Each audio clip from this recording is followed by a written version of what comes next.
Hi there, this is garyryanblair, and it's my pleasure to share with you this lesson titled, Crime Should Not Pay. Many people will watch a movie like Batman Begins, and they'll gloss right over some of the profound truths that are spoken in that film. See, Batman becomes the Caped Crusader and the defender of Gotham because of injustice, not because of cruelty or a desire for vengeance, but because of the weak resolve of others who fail to act and who fail to carry out their duties. Now, there's a line in that movie that simply goes like this: criminals thrive on the indulgences of society's understanding. So what exactly does that mean? Well, it means essentially that criminals take advantage of weak laws, weak lawmakers, and weak citizens, those who tolerate injustice and who are soft on crime.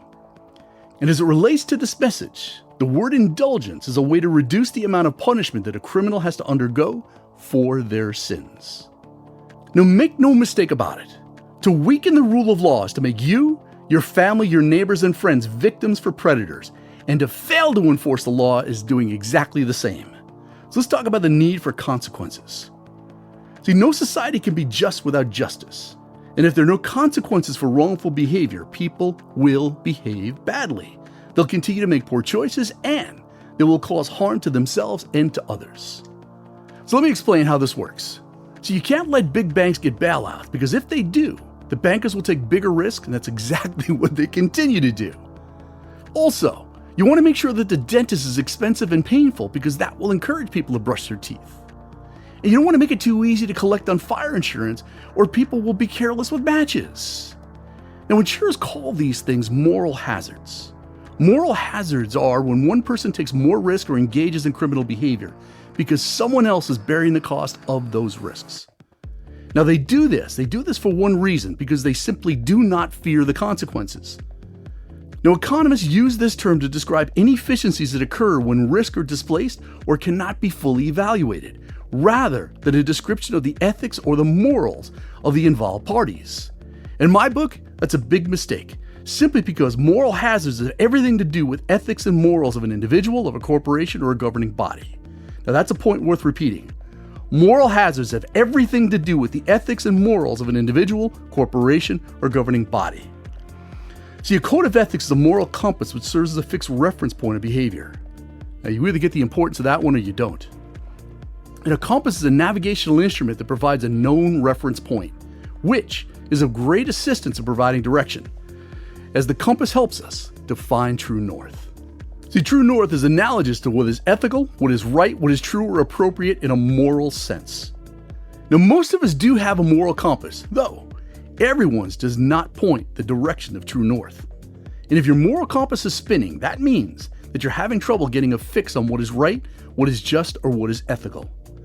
See, knowing the right thing to do is ethics challenge number one, but a second challenge is actually doing it. And that's why I always tell you to remember that behavior never lies. And those whose compasses are pointing in the right direction typically have a firmer moral sense, and somehow they've escaped the moral relativism that is frequently present when one's moral compass is spinning. See, the pressure to succeed or to get something for nothing often tempts us to behave immorally or unethically. And in a world of increasing expectations, of rapid communications, of global economics, of geopolitics and robust technology, our successes and our failures are both magnified and they are leveraged, and I'm talking about immediately. We now live in a world where the unethical actions of a single CEO, of a politician, or a large corporation can leave hundreds, thousands, and even millions of people in a state of complete economic or psychological devastation.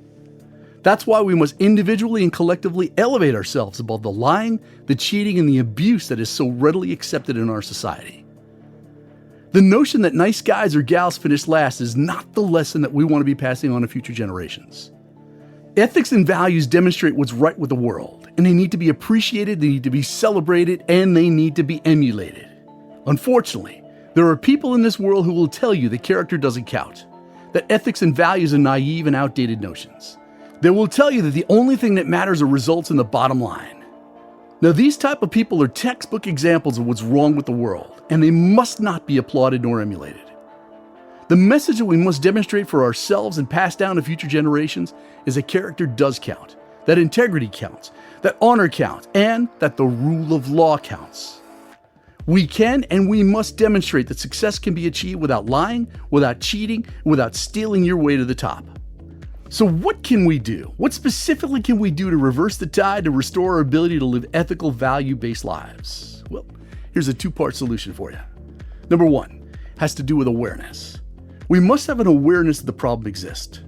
We must be aware of the consequences of moral decay, and we must be aware of our behavior and the compromises that we have made regarding our own behavior. The second is a shared concern. We must have a shared concern for our children, for future generations, and for one another. Now, this second step will require a level of commitment and determination that may defy explanation. Now, this second step demands a sustained and unshakable resolve.